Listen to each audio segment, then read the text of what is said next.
കോടിക്കണക്കിന് വരുന്ന അയ്യപ്പ വിശ്വാസികൾ പ്രതീക്ഷയോടെ കാത്തിരുന്ന വാർത്തകൾ പുറത്തു വന്നു തുടങ്ങി. കൊള്ള നടത്താൻ കൂട്ടുനിന്നു എന്ന് ഭൂരിഭാഗം വിശ്വാസികളും വിശ്വസിക്കുന്നതും അതുപോലെ തന്നെ പ്രത്യേക അന്വേഷണ സംഘം അത് കണ്ടെത്തുകയും ചെയ്തിരിക്കുന്ന ദേവസ്വം ബോർഡ് മുൻ പ്രസിഡന്റ് എൻ വാസു ഏത് സമയവും അറസ്റ്റിലാകാൻ പോവുകയാണ്. ചോദ്യം ചെയ്തു കഴിഞ്ഞു. ശബരിമല സ്വർണ്ണക്കൊള്ളയിൽ വാസുവിൻ്റെ കാര്യങ്ങൾ വ്യക്തമായി പങ്കുണ്ടെന്ന് അദ്ദേഹത്തിൻ്റെ അസിസ്റ്റൻ്റ് ആയി ഉണ്ടായിരുന്ന ഒരാൾ തന്നെ വന്ന് പറഞ്ഞതോടെയാണ് തിരുവിതാംകൂർ ദേവസ്വം ബോർഡ് മുൻ പ്രസിഡന്റും മുൻ കമ്മീഷണറുമായ എൻ വാസുവിനെ ചോദ്യം ചെയ്ത് പ്രത്യേക അന്വേഷണ സംഘം തെളിവുകളെല്ലാം ശേഖരിച്ചു വച്ചിരിക്കുന്നത്.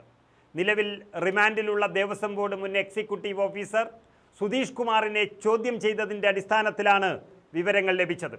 ഈ അടിസ്ഥാനത്തിൽ വാസുവിനെ ചോദ്യം ചെയ്യുന്നതിന് വിളിപ്പിച്ചു. മഹസറിൽ ദ്വാരപാലക ശില്പത്തിൻ്റെ പാളി ചെമ്പാണെന്ന് എഴുതിയത് അന്ന് തിരുവാഭരണം കമ്മീഷണറായിരുന്ന എൻ വാസുവും KS ബൈജുവും പറഞ്ഞിട്ടാണെന്ന് സുധീഷ് കുമാർ മൊഴി നൽകുകയും ചെയ്തിരിക്കുന്നു. ഇതിൻ്റെ അടിസ്ഥാനത്തിലാണ് വാസുവിനെ ചോദ്യം ചെയ്തത്. വിളിച്ചാൽ എപ്പോൾ വേണമെങ്കിലും വരണമെന്ന നിർദ്ദേശം നൽകി വാസുവിനെ വിട്ടയച്ചതോടെ ഏത് സമയവും അറസ്റ്റുണ്ടാകുമെന്നൊരു സൂചന കൂടിയാണ് അന്വേഷണ സംഘം നൽകിയിരിക്കുന്നത്. KS ബൈജുവിനെയും ചോദ്യം ചെയ്യാൻ വിളിപ്പിക്കുമെന്നാണ് വിവരം. എൻ വാസു അദ്ദേഹത്തിൻ്റെ കഴിവും അതുപോലെ തന്നെ സ്വാധീനവും ഉപയോഗിച്ച് ശബരിമലയിലെ പറ്റാവുന്നത്ര സ്വർണം കൊള്ളയടിച്ചു എന്നുള്ള തരത്തിലേക്കുള്ള മൊഴിയാണ് അദ്ദേഹത്തിൻ്റെ ഏറ്റവും അടുത്ത വിശ്വസ്തനിൽ നിന്ന് തന്നെ ലഭിക്കുന്നത്. തന്നെ കൊണ്ട് ചെയ്യിപ്പിച്ചതെല്ലാം മുകളിൽ നിന്നാണ് എന്ന് പറയുമ്പോൾ അതാരാണ് എന്ന് സുധീഷിൻ്റെ വായിൽ നിന്ന് തന്നെ അറിയാൻ വേണ്ടിയാണ് അന്വേഷണ സംഘം ശ്രമിച്ചതും. അതാണ് എൻ വാസുവിനിലേക്ക് പിന്നീട് ചോദ്യം ഉയർന്നതും അദ്ദേഹത്തെ ചോദ്യം ചെയ്ത് തൽക്കാലത്തേക്ക് വിട്ടയച്ചതും. ഇവർ ഒന്നിച്ചിരുന്ന് മോഷണം നടത്തിയത് വളരെ വ്യക്തമായി തെളിഞ്ഞിരിക്കുകയാണ്. അതായത് സ്വർണ്ണമോഷണം നടന്ന 2019 കാലഘട്ടത്തിൽ എൻ വാസുവും ബൈജുവുമായിരുന്നു തിരുവാഭരണം കമ്മീഷണർമാരായി ഉണ്ടായിരുന്നത്. A പത്മകുമാറായിരുന്നു അന്ന് ദേവസ്വം ബോർഡ് പ്രസിഡന്റ്. ഈ കാലഘട്ടത്തിൽ സുധീഷ് കുമാർ ദേവസ്വം ബോർഡിൻ്റെ എക്സിക്യൂട്ടീവ് ഓഫീസറാണ്. 2019 ഡിസംബറിൽ പത്മകുമാർ ദേവസ്വം ബോർഡ് പ്രസിഡന്റിൻ്റെ സ്ഥാനം ഒഴിഞ്ഞുപോയി. അത് പെട്ടെന്നായിരുന്നു അങ്ങനെ ഒഴിഞ്ഞുപോയത്. പിന്നാലെ ദേവസ്വം ബോർഡ് പ്രസിഡന്റ് സ്ഥാനത്തേക്ക് എത്തിയത് ഈ എൻ വാസു ആയിരുന്നു. അങ്ങനെ ഒരു സംഭവം സാധാരണ ഉണ്ടാകാറില്ല. കാരണം ഉദ്യോഗസ്ഥ തലത്തിലിരുന്ന ഒരാളെ രാഷ്ട്രീയ നേതാക്കൾ ഇരിക്കേണ്ടുന്ന ദേവസ്വം ബോർഡ് പ്രസിഡന്റ് കസേരയിൽ ഇരുത്തുക വഴി പിണറായിയും ദേവസ്വം മന്ത്രിയും തീരുമാനിച്ചത് വാസുവിൻ്റെ അറിവോടെ മോഷ്ടിച്ച എല്ലാ കാര്യങ്ങളും മൂടിവെക്കുക എന്നുള്ളതായിരുന്നു. അതിനുവേണ്ടിയാണ് വാസുവിനെ കീഴ്വഴക്കങ്ങളെല്ലാം തെറ്റിച്ചുകൊണ്ട് പതിവ് രീതിയിൽ നിന്ന് മാറി വാസുവിനെ പ്രസിഡന്റാക്കി മാറ്റിയത്. അതിൽ CPMൻ്റെ നേതാക്കൾക്ക് ഒരുപാട് പേർക്ക് വലിയ കലിപ്പുണ്ടായിരുന്നു. മാത്രമല്ല ദേവസ്വം എക്സിക്യൂട്ടീവ് ഓഫീസർ സ്ഥാനത്ത് നിന്ന് ഒഴിഞ്ഞ ഇതേ സുധീഷ് കുമാർ വീണ്ടും ദേവസ്വം ബോർഡിൽ തന്നെ എത്തി. അതായത് എൻ വാസുവിൻ്റെ PA ആയിട്ടാണ് അദ്ദേഹത്തിന് നിയമം നൽകിയത്.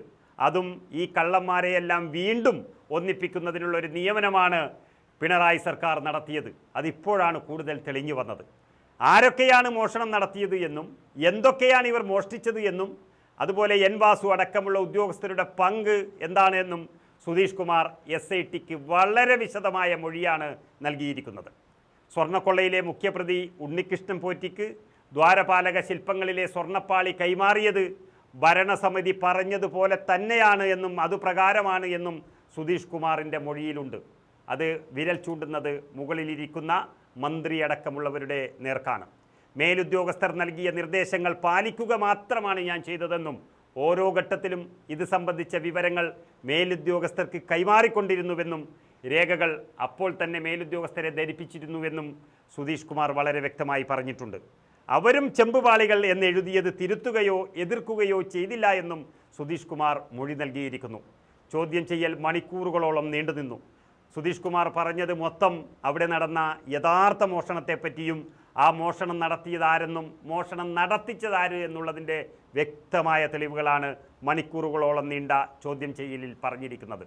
അതോടെ എൻ വാസു കുറ്റക്കാരനാണെന്ന് മനസ്സിലാക്കിയ SIT വാസുവിനെയും ചോദ്യം ചെയ്യുകയായിരുന്നു. ഇനി വാസു പറഞ്ഞ കാര്യങ്ങൾ വെച്ചുകൊണ്ട് മൊഴി വിശദമായി പരിശോധിച്ച ശേഷം സുധീഷ് കുമാറിനെ ഒരിക്കൽ കൂടി വീണ്ടും ചോദ്യം ചെയ്യാനാണ് SITയുടെ തീരുമാനം. അതോടെ വാസുവിൻ്റെ അറസ്റ്റുണ്ടാകുമെന്നാണ് ഉറപ്പാക്കുന്നത്.